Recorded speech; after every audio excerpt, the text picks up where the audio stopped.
As-tu déjà eu cette impression que malgré tous tes efforts, ton esprit te sabote parfois? Comme s'il y avait une voix en toi, toujours prête à douter, à critiquer ou à te paralyser. Il existe une sagesse capable de faire taire cette voix. Une manière de penser qui ne dépend pas de la chance mais de la conscience. Et rares sont ceux qui l'ont comprise aussi bien qu'Épictète, un homme né esclave et devenu libre par la puissance de son esprit. Il a découvert que la véritable liberté ne réside pas dans le contrôle du monde, mais dans l'art de se maîtriser face à lui. Et les idées qu'il a laissées sont simples, mais si profondes, qu'elles peuvent transformer complètement ta façon de penser, de réagir et de vivre. Aujourd'hui, je veux te faire découvrir 10 phrases d'Épictète qui ont le pouvoir de guérir ton esprit et de restaurer ta force intérieure. Ce sont des leçons qui valent bien plus que 1000 conseils, parce qu'elles parlent directement à l'âme. Alors respire profondément, écoute attentivement et vois laquelle de ces phrases semble avoir été écrite pour toi. Avant de commencer, je te demande juste 2 choses. Mets un like à la vidéo et abonne-toi à la chaîne. Maintenant oui, passons au premier enseignement. Leçon 1. Il y a des choses qui dépendent de toi et d'autres non. La plupart du temps, nous vivons anxieux, frustrés, épuisés, parce que nous insistons pour essayer de contrôler ce qui n'a jamais été entre nos mains. L'opinion des autres, le résultat de l'avenir, le comportement d'autrui, le temps, la chance et même la mort. Épictète fut clair. Il y a des choses qui dépendent de toi et des choses qui n'en dépendent pas. Ta paix commence au moment où tu comprends cette différence. L'esprit humain tombe malade lorsqu'il tente de gouverner l'incontrôlable. C'est comme ramer à contre-courant et se blâmer de ne pas déplacer le fleuve. Le stoïcien apprend à tourner la rame dans la bonne direction. Il accepte le courant, mais maîtrise son propre effort. Et c'est là qu'Épictète se sépare du confort moderne. Il n'offre pas la consolation, il offre la puissance. Alors que le monde cherche à t'apprendre à éviter la douleur, lui t'enseigne à l'affronter. Le psychologue peut t'aider à comprendre tes blessures, mais Épictète t'appelle à la responsabilité. Il dit « Prends le contrôle de toi-même, de ton esprit, de ta volonté, de ta réaction. N'attends pas que la vie soit juste, sois toi-même la justice. N'exige pas d'être aimé, sois l'amour. Ne supplie pas pour le contrôle, apprends à commander ton intérieur. » Quand l'ego crie « Je ne mérite pas cela », Épictète répond « Qui t'a dit que tu méritais quelque chose ?» C'est le remède amer qui guérit l'âme. La sagesse ne consiste pas à éliminer la douleur, mais à savoir quoi en faire. Parce qu'au fond, la liberté n'est pas d'avoir tout sous contrôle, c'est de ne pas être contrôlé par ce qui ne dépend pas de toi. Pense-y comme à un bouclier. Chaque fois que quelque chose t'irrite, te déçoit ou te fait perdre ton centre, demande-toi « Cela dépend-il de moi ?» Si oui, agis, sinon, lâche. Ce geste simple est la frontière entre le chaos et la sérénité. Tu peux passer ta vie à te battre contre tout ce qui ne dépend pas de toi et malgré tout, perdre. Tu peux essayer de contrôler tes enfants, de modeler les attitudes de ta compagne, de faire en sorte que ton chef te comprenne ou que le monde finisse par te reconnaître. Mais plus tu essaies de contrôler l'incontrôlable, plus tu perds le contrôle de toi-même. L'esprit s'épuise, le corps tombe malade et le cœur se remplit de frustration. Et tout cela parce que tu oublies l'essentiel. Tu n'es pas venu au monde pour gouverner les autres, mais pour apprendre à te gouverner toi-même. Ou bien tu peux choisir un autre chemin, apprendre peu à peu à lâcher ce que tu ne peux pas changer, à te questionner avec honnêteté, à séparer ce qui t'appartient de ce qui appartient au monde. C'est à ce moment-là que naissent la clarté, la fermeté et le véritable pouvoir de décision. Épictète disait que c'est la distinction la plus simple et, en même temps, la plus difficile à pratiquer, mais aussi celle qui définit toute la différence entre l'esclavage émotionnel et la liberté intérieure. Tu n'as pas besoin de dominer le monde, mais tu dois te dominer toi-même. Et lorsque tu y parviendras, tu verras que le monde entier commencera à s'aligner sur ton équilibre. C'est ainsi que se construit la paix, non pas en contrôlant l'extérieur, mais en apprenant à gouverner ton propre intérieur. Leçon 2. Aucun homme n'est libre s'il n'est pas maître de lui-même. Nous vivons en croyant que nous sommes libres, mais la plupart d'entre nous sont prisonniers de quelque chose. Du téléphone, du sucre, du drame, du passé ou du regard des autres. Nous appelons liberté le droit de faire ce que nous voulons, alors qu'en réalité, c'est souvent juste un autre nom pour la dépendance. Épictète était esclave par le corps, mais maître absolu de son esprit. Et c'est pour cela que sa liberté était invincible. Il savait que la véritable captivité n'a pas de chaîne de fer, mais des habitudes, des vices et des impulsions qui dirigent nos gestes sans que nous nous en rendions compte. Combien de fois dis-tu « encore 5 minutes, encore un bonbon, encore un coup d'œil au téléphone » et tu finis par céder à quelque chose que tu avais déjà décidé d'abandonner? Chaque petite reddition affaiblit la volonté, et plus tu cèdes, plus tu te perds toi-même. L'esclavage moderne est subtil. Il n'est imposé par personne. Il est cultivé dans le confort, nourri par la distraction, soutenu par la peur de la solitude. Mais il existe une issue, et elle commence quand tu décides de reprendre le commandement. Être libre, c'est être capable de se dire « non » et de le respecter. C'est avoir le pouvoir sur son propre temps, sur ses propres désirs, sur son propre silence. Alors, réfléchis, qu'est-ce qui t'enchaîne aujourd'hui? Choisis une seule chose et impose-lui une limite. Si c'est la nourriture, pratique le jeûne. Si c'est le téléphone, laisse-le de côté pendant quelques heures. Si c'est la colère, pratique le silence. Ces petits gestes sont des entraînements à la liberté. À chaque acte de maîtrise, tu deviens plus fort, car le contrôle de soi est le pouvoir le plus rare qui soit. Épictète disait que l'homme véritablement libre est celui qui parvient à choisir ses propres réactions, et c'est quelque chose que personne ne peut t'enlever. Choisis d'être maître de toi-même, car la liberté ne consiste pas à tout faire, mais à n'être esclave de rien, pas même de soi. Leçon 3. Sois profond, sors de la surface. Nous vivons à une époque où tout doit aller vite, le résultat, le corps, la réussite, même le bonheur. Mais ce qui est construit sans profondeur se défait au premier vent. Épictète le savait. Il disait que rien de grand ne se crée tout à coup, et c'est l'une des leçons les plus oubliées de notre temps. Être profond, c'est l'opposé d'être pressé. La précipitation vit à la surface, la profondeur dans le but. Celui qui cherche seulement ce qui est à la mode, ce qui est tendance, ou ce qui promet un retour immédiat, finit par sauter d'une chose à l'autre, comme celui qui creuse plusieurs puits peu profonds et ne trouve jamais d'eau. Beaucoup commencent avec enthousiasme, mais abandonnent leurs efforts au premier signe de difficulté, parce qu'ils confondent l'inconfort avec l'échec et perdent la force qui naît de la constance. Le stoïcien, lui, fait le contraire, parce qu'il comprend que la vraie satisfaction vient de l'immersion totale. Il ne touche pas seulement la surface de ce qu'il fait, il s'y livre entièrement. Parce qu'il sait que l'effort profond polit le caractère, fortifie l'esprit et transforme le travail en vertu. C'est ainsi que les talents se construisent, non pas en quelques jours, mais en décennies de patience. Pense à un diamant. Ce n'est qu'un morceau de charbon qui a résisté à la pression, qui a supporté le temps et ne s'est pas fragmenté dans les premières douleurs. Toi aussi tu es façonné ainsi. Chaque obstacle est une forme de polissage. Chaque échec est un éclat de moins entre ce que tu es et ce que tu peux devenir. Nous vivons entourés de raccourcis, mais le chemin de la profondeur n'a pas de hâte, il exige la présence. Et la présence, lorsqu'elle est pratiquée, crée quelque chose de rare, le sens. Tu cesses de chercher seulement des résultats, et tu commences à chercher la maîtrise, la joie de faire quelque chose de bien, même si personne ne te voit. C'est pourquoi, voici ton défi. Choisis un domaine de ta vie et décide d'y plonger. Étudie plus que nécessaire, pratique même quand la motivation te manque, reste quand les autres abandonnent. La profondeur ne t'apporte pas des applaudissements immédiats, mais elle te donne quelque chose de bien plus grand, le respect de toi-même. La vie ne révèle ses trésors qu'à ceux qui ont le courage de plonger au-delà de la surface. Leçon 4. Quand nos pensées, nos paroles et nos actions sont alignées, tout coule plus facilement et la peur s'en va. L'incohérence est la 4e leçon d'Épictète. Cet état où tu penses une chose, dis une autre et fais le contraire. C'est une division silencieuse mais dévastatrice qui ronge la confiance et nourrit la peur. L'âme commence à tomber malade parce que l'esprit cesse de se faire confiance et l'être humain qui autrefois était entier se met à vivre fragmenté. C'est comme essayer de marcher dans 2 directions à la fois. Le corps avance, mais l'essence reste prisonnière.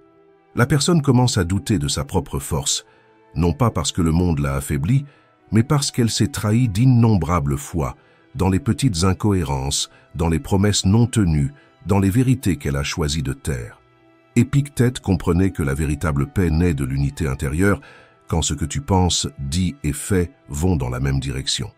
Cette harmonie crée une force silencieuse, presque invincible, parce que l'esprit cesse de lutter contre lui-même. C'est comme ramer avec le vent dans le dos. L'effort continue, mais il y a maintenant de la fluidité, un but, un sens. Pense à un arc et une flèche. L'arc, c'est la pensée, la flèche, c'est l'action, et la parole, c'est la corde qui les relie. Si l'arc est tordu ou la corde relâchée, la flèche n'atteindra jamais la cible. Il en est de même pour la vie. Quand il y a désalignement entre ce que tu penses, dis et fais, le résultat n'arrive jamais, et la peur grandit, parce que la peur naît du doute. Mais quand il y a cohérence, la peur se dissout, parce que l'âme a confiance en elle-même. Le philosophe grec Aristote disait « L'excellence n'est pas un acte mais une habitude ». C'est là l'essence de l'intégrité, faire de la cohérence une manière d'exister et non pas seulement un bel idéal. Quand tes paroles reflètent tes valeurs et que tes actions confirment tes paroles, l'esprit s'apaise, le cœur trouve sa direction et tout ton corps entre dans un état de flux. Tu n'as plus besoin de forcer le chemin, tu deviens le chemin. Et le plus puissant, c'est que cette force se cultive. Tu commences petit, tu tiens ta parole, tu termines ce que tu as promis, tu parles avec vérité, même quand c'est inconfortable. Ces gestes paraissent simples, mais ils construisent la base de la véritable confiance en soi, non pas celle qui dépend des applaudissements, mais celle qui naît du respect de soi. Et quand cette intégrité se consolide, la peur ne disparaît pas, elle s'incline, parce que la peur ne résiste pas à un esprit aligné avec ce qu'il croit. Si tu veux t'épargner des années de thérapie, observe si ce que tu dis est vraiment en harmonie avec ce que tu fais. Vois où il y a du bruit entre l'intention et le geste, entre le discours et la pratique. Chaque fois que tu aligneras un de ces points, la vie te répondra avec plus de clarté, plus de légèreté et plus de force. Écris dans les commentaires « Aujourd'hui, je choisis de vivre en cohérence ». Parce que quand la pensée, la parole et l'action deviennent un seul mouvement, la peur perd son pouvoir et la vie, enfin, commence à couler. Leçon 5. La liberté ne s'obtient pas en satisfaisant les désirs, mais en les éliminant. Épictète disait « La liberté ne s'obtient pas en satisfaisant les désirs, mais en les éliminant ». Et c'est là l'une des vérités les plus dures et les plus libératrices que l'on puisse comprendre. Nous vivons en croyant que la liberté, c'est pouvoir faire tout ce que l'on veut, alors qu'en réalité, c'est tout le contraire. La véritable liberté naît lorsque tu cesses d'être l'esclave du vouloir. Observe comment cela agit en toi. Quand tu désires être compris, reconnu ou aimé exactement comme tu aimes, tu souffres. Mais lorsque tu élimines le désir de reconnaissance, ce que tu fais commence à naître de l'intégrité, non du manque. Tu agis par conviction, non par besoin. Et c'est à ce moment-là que l'être humain cesse de vivre en quête d'approbation et commence à vivre dans un état de présence. Épictète comprenait que le désir est une chaîne invisible. Plus tu le nourris, plus il se resserre. Satisfaire un désir apporte un soulagement momentané, mais bientôt un autre prend sa place. C'est comme essayer d'étancher sa soif en buvant l'eau de la mer. Plus tu en bois, plus tu restes prisonnier de l'illusion. Pense à cela comme à une cage dorée. De l'extérieur, elle semble être la liberté. À l'intérieur, c'est la dépendance. Tu crois choisir, mais c'est le désir qui choisit pour toi. Et c'est là que le stoïcisme offre le chemin de la libération.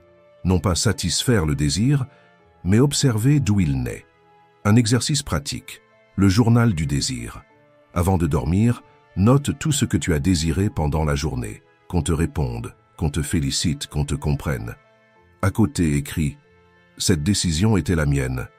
Ce simple geste te montre à quel point tu vis encore attaché à l'extérieur, et cette conscience est la première étape vers la libération. Avec le temps, tu remarqueras quelque chose de puissant. Moins tu as besoin, plus tu deviens libre. L'esprit s'apaise, le cœur devient léger, et ta force commence à venir de l'intérieur, non de ce que le monde offre, mais de ce que tu choisis de ne pas désirer. La véritable liberté ne réside pas dans le fait de tout posséder, mais dans le fait de n'être l'otage de rien. Leçon 6. N'attends pas que les choses se passent comme tu le veux, mais veux qu'elles se passent comme elles se passent, et tu seras heureux. Cette phrase n'est pas de la résignation, c'est de la lucidité. Elle ne te demande pas d'accepter tout passivement, mais d'apprendre à marcher avec la vie et non contre elle. Combien de fois quelque chose t'a échappé, un plan gâché, une relation terminée, une opportunité envolée, et tu as cru que l'univers était contre toi. Mais si, au lieu de résister, tu accueillais chaque contretemps comme un maître déguisé. C'est cela, l'essence du stoïcisme. Voir l'adversité non comme une ennemie, mais comme une instructrice. Les stoïciens appelaient cela l'amor fati, l'amour du destin. Aimer ce qui arrive ne signifie pas aimer la douleur, mais comprendre qu'il y a en elle quelque chose qui te façonne. Chaque imprévu est une invitation à la force mentale. Chaque perte est un entraînement au détachement. Chaque frustration, une occasion d'élargir ta conscience. Épictète croyait que le contrôle ne réside pas dans les faits, mais dans l'interprétation que tu en fais. Celui qui accepte le flux de la vie découvre que la sérénité ne vient pas de dominer le monde, mais de coopérer avec lui. Ce qui te trouble, ce n'est pas ce qui arrive, c'est le désir que les choses soient différentes. C'est pourquoi essaie l'entraînement du chaos. Un jour par semaine, fais volontairement quelque chose d'inconfortable. Marche sans écouteurs, prends une douche froide, parle à quelqu'un que tu évites, affronte le silence sans distraction. L'inconfort n'est pas une punition, c'est une préparation. Celui qui apprend à supporter le petit désagrément résiste à la grande souffrance. La vie n'épargne personne du chaos, mais elle prépare à l'avance ceux qui ont le courage de l'affronter. Pense à cela comme à une vague. Tu peux essayer de l'arrêter et te noyer, ou apprendre à surfer dessus et utiliser sa force à ton avantage. C'est la différence entre le résistant et le sage. Le premier lutte contre l'inévitable, le second apprend à danser avec l'inévitable.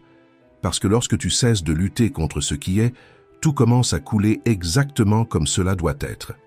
Leçon 7. Tout a deux poignées, l'une par laquelle on peut le porter, l'autre par laquelle on ne peut pas. Épictète disait que tout ce qui arrive dans la vie a deux poignées, l'une par laquelle tu peux la saisir et avancer, et l'autre par laquelle, si tu t'y accroches, tu seras entraîné. C'est l'une des images les plus sages du stoïcisme, car elle révèle l'essence du choix intérieur. Tu ne choisis pas le poids que la vie te confie, mais tu peux choisir la manière de le porter. Pense à quelque chose qui t'a blessé, tout a deux faces. La douleur peut être la porte de l'apprentissage, ou le mur de la révolte. La perte peut être une libération ou une prison. La critique peut être une offense ou un entraînement au contrôle de soi. La différence ne réside pas dans le fait, mais dans la manière de le porter, dans l'interprétation, dans la conscience qui soutient le poids. L'esprit indiscipliné choisit toujours la mauvaise poignée, il se plaint, résiste, s'enfonce dans le « pourquoi moi ?» Mais l'esprit lucide fait le contraire. Il observe, respire, comprend que la réalité n'est pas venue pour le punir mais pour le former. Et lorsque cette lucidité devient une habitude, le monde change de texture. Les mêmes problèmes sont toujours là, mais leur impact diminue, parce que la manière de les saisir a changé. Épictète disait que le sage tient tout par la poignée de la raison. Il ne fuit pas, mais il ne se désespère pas non plus. Il accepte, mais il ne se rend pas. C'est la différence entre vivre comme une victime et vivre comme le maître de soi-même. La force ne réside pas dans le fait d'éliminer le poids, mais dans la capacité à porter l'inévitable avec dignité. C'est pourquoi, quand quelque chose te défie, ne cherche pas à comprendre pourquoi cela est arrivé, mais ce que cela est venu t'enseigner. C'est ce renversement silencieux qui transforme le fardeau en force. Car rien dans la vie n'a un poids fixe. Le poids change selon la conscience qui le porte. Et quand cette compréhension mûrit, tu deviens inébranlable. Non pas parce que tout est devenu plus léger, mais parce que tu es devenu plus fort. Chaque bonne poignée que tu choisis est une victoire invisible sur le destin. Écris dans les commentaires « Aujourd'hui, je choisis de tenir la vie par la bonne poignée. » Parce que la liberté, ce n'est pas vivre sans poids, c'est apprendre à porter l'inévitable sans perdre la paix. Choisis une de ces phrases. Une seule, transforme-la en ton bouclier, ton épée, ta base quotidienne. Répète-la quand tu voudras abandonner, quand la peur se resserrera, quand le monde te paraîtra injuste. Pratique-la, fais-en ton entraînement mental. Parce que quand la vie te mettra à l'épreuve, et elle le fera, ce ne sera pas le hasard qui répondra, mais ce que tu as construit à l'intérieur de toi. Ce sera la structure mentale que tu as renforcée, le calme que tu as entraîné en silence, la clarté que tu as choisie même dans les jours confus. Et c'est cette force intérieure, forgée dans la discipline et la maîtrise de soi, qui te garde debout et te permet d'avancer. Leçon 8. Il est impossible à une personne de commencer à apprendre ce qu'elle croit déjà savoir. Parmi tous les stoïciens, il se distinguait comme un véritable maître et aussi comme un homme conscient que l'orgueil ferme les portes. Dans son école, il accueillait des jeunes venus de partout, mais peu étaient vraiment disposés à apprendre. Beaucoup disaient chercher la sagesse, mais arrivaient déjà remplis de certitudes, voulant prouver ce qu'ils savaient au lieu de questionner ce qu'ils ignoraient.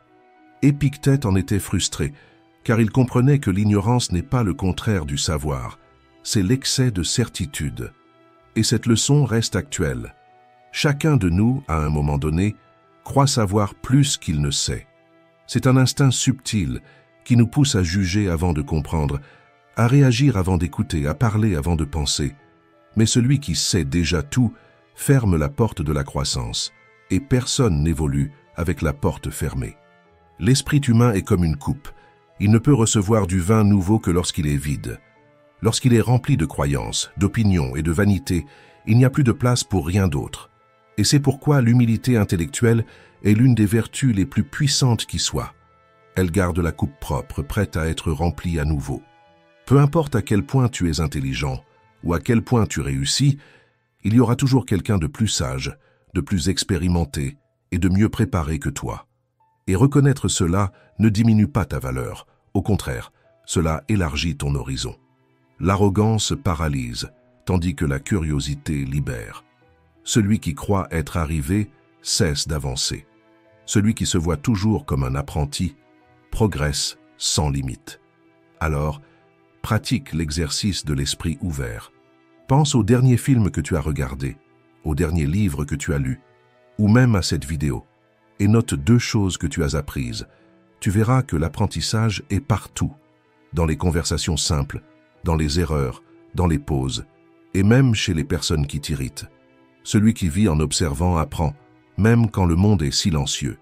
Épictète disait que le sage est celui qui continue d'apprendre, même lorsqu'il croit déjà savoir. Et c'est là le véritable pouvoir. Transformer sa propre vie en une école. Prends cet engagement aujourd'hui, laisse en commentaire. Aujourd'hui, je choisis de continuer à apprendre. Parce que seuls ceux qui gardent l'esprit ouvert ont la chance de découvrir ce que le monde a encore à enseigner. Leçon 9. Le véritable caractère se révèle dans les moments difficiles. Et peut-être qu'il n'existe pas de phrase plus honnête sur la nature humaine. La douleur ne te brise pas, elle montre simplement de quoi tu es fait. La critique ne te détruit pas, elle révèle la force de ton ego. La perte ne t'anéantit pas, elle expose seulement à quel point tu t'attaches encore à ce que tu ne peux pas contrôler. La vie ne crée pas ton caractère, elle le met simplement en lumière. Tout peut être miroir ou prison. C'est toi qui décides. Et c'est pour cela qu'Épictète a conclu avec fermeté. N'explique pas ta philosophie, vis-la. Nous passons notre temps à expliquer, à justifier, à théoriser, mais le vrai stoïcien ne discute pas de la vertu. Il la pratique, il ne proclame pas la sagesse, il la démontre dans le silence. Épictète ne voulait pas de disciples qui mémorisent des phrases, mais des êtres qui incarnent des idées. À quoi sert-il de citer la liberté si tu te laisses dominer par tes impulsions? À quoi bon savoir que l'esprit est le seul territoire sous ton contrôle si tu le remplis d'excuses? La philosophie devient réelle lorsque tu cesses d'en parler et que tu commences à vivre comme si tu étais elle. Quand tu regardes le chaos et que tu ne trembles pas, quand tu fais face à tes blessures et que tu ne fuis pas, quand tu entends ton propre ego et que tu choisis pourtant ce qui est juste. C'est pourquoi lorsque les problèmes surgissent, pense à toi-même comme à un combattant affrontant un adversaire à sa mesure. L'objectif n'est pas de le vaincre, mais de devenir meilleur à chaque coup, plus conscient à chaque chute. Tu peux voir la douleur comme un échec, une injustice ou une impasse, ou tu peux la voir comme une salle de classe où chaque contretemps enseigne la résilience, la patience et la clarté. Épictète préférait cette seconde option. Il ne te demandait pas d'accepter les difficultés les bras croisés, mais de travailler avec elles. La souffrance est inévitable, mais le désespoir est un choix. Et ce qui distingue les forts des fragiles, ce n'est pas ce qu'ils vivent, mais ce qu'ils décident de faire de ce qu'ils vivent. Rien de grand ne se construit sans résistance. Le feu éprouve l'or, la pression façonne le diamant, et le chaos révèle ce que tu portes vraiment à l'intérieur. Épictète disait que la vie est comme un champ d'entraînement, et que chaque revers est une invitation à renforcer le muscle de l'âme. Il ne s'agit pas de briser ce qui fait mal, mais d'apprendre à ne pas se briser avec. Alors, lorsque le destin te pousse, repousse avec sagesse. Transforme chaque perte en carburant, chaque retard en patience, chaque rejet en force. N'attends pas que le puzzle de la vie soit complet aujourd'hui, célèbre le fait d'en assembler les pièces. Parce que la paix ne vient pas quand tout s'emboîte, mais quand tu comprends que l'acte d'assembler est déjà le but. Leçon 10. Ce qui trouble les hommes, ce ne sont pas les choses, mais les opinions qu'ils ont des choses. Ce n'est pas seulement une phrase philosophique, c'est l'une des plus grandes vérités jamais dites sur l'esprit humain. Épictète savait que la souffrance ne naît pas des faits, mais de la manière dont nous choisissons de les voir. Cette perception était si avancée que, des siècles plus tard, elle deviendrait la base de nombreuses approches de la psychologie moderne. Il avait compris, bien avant toute science, que toute transformation commence à l'intérieur, dans la façon dont nous pensons, ressentons et interprétons ce qui arrive. L'esprit, disait-il, est un terrain fertile ou un piège mortel. Ce que tu sèmes, tu le récoltes. Ce que tu répètes, tu le crées. Épictète comprit que la souffrance humaine n'est pas causée par les faits, mais par le jugement que nous portons sur eux. Et c'est vrai, deux personnes peuvent affronter la même perte, vivre la même tragédie, mais réagir de façon complètement différente. L'une se désespère, l'autre mûrit. L'une s'effondre, l'autre se renforce. La différence ne réside pas dans les faits, mais dans l'histoire que chacune choisit de se raconter. Le problème, c'est que presque personne n'observe ce qu'il cultive dans sa propre tête. On juge, on réagit et on vit en pilote automatique sans se rendre compte que beaucoup de ce qui fait mal n'est que l'écho de nos propres croyances. Épictète ne parlait pas de théorie mais de pratique, du courage de voir avec lucidité. Parce que, quand tu comprends que tu peux réinterpréter la vie, tu découvres que tu peux aussi la transformer. C'est cela la véritable liberté. Le pouvoir de choisir ce que chaque événement signifie pour toi. L'esprit est comme une fenêtre. Quand elle est propre, le monde paraît clair et plein de possibilités. Mais quand elle est couverte de poussière, on commence à croire que c'est le monde qui s'est assombri. Et c'est ainsi que beaucoup vivent, en accusant l'extérieur pour une vitre sale à l'intérieur. Quand tu apprends à nettoyer cette fenêtre, tout change. Les mêmes défis sont toujours là. Mais maintenant, tu vois le chemin. Comme l'a écrit William James, « La plus grande découverte de ma génération est qu'un être humain peut changer sa vie, simplement en changeant son attitude mentale. » La sagesse stoïcienne commence exactement là, quand tu cesses d'essayer de contrôler les événements et que tu commences à interpréter consciemment ce qu'ils signifient. Applique cela dans ta vie dans les prochains jours, observe tes pensées avant de réagir. Quand quelque chose t'irrite ou te blesse, demande-toi « Est-ce le fait qui me fait souffrir ou l'histoire que je me raconte à son sujet ?» Ce simple exercice peut t'épargner des années de souffrance et peut-être même des années de thérapie. Quand tu apprends à voir la vie d'une nouvelle manière, l'esprit s'apaise, le cœur trouve sa direction et même les décisions les plus difficiles deviennent claires. La confusion laisse place à la compréhension et la vie se réaligne avec ce qui compte vraiment. Le pouvoir de vivre en paix a toujours été en toi. Il était seulement caché derrière une mauvaise manière de voir. Écris dans les commentaires, aujourd'hui, je choisis de changer mon interprétation. Parce que c'est ainsi que commence la véritable liberté. Non pas quand la vie change, mais quand tu changes la manière de la regarder. Si cette vidéo t'a aidé à voir la vie sous un nouvel angle, laisse un j'aime, partage-la et abonne-toi à la chaîne. Et n'oublie jamais, le temps ne revient pas, mais la manière dont tu l'utilises peut transformer complètement ta vie. Merci d'avoir regardé.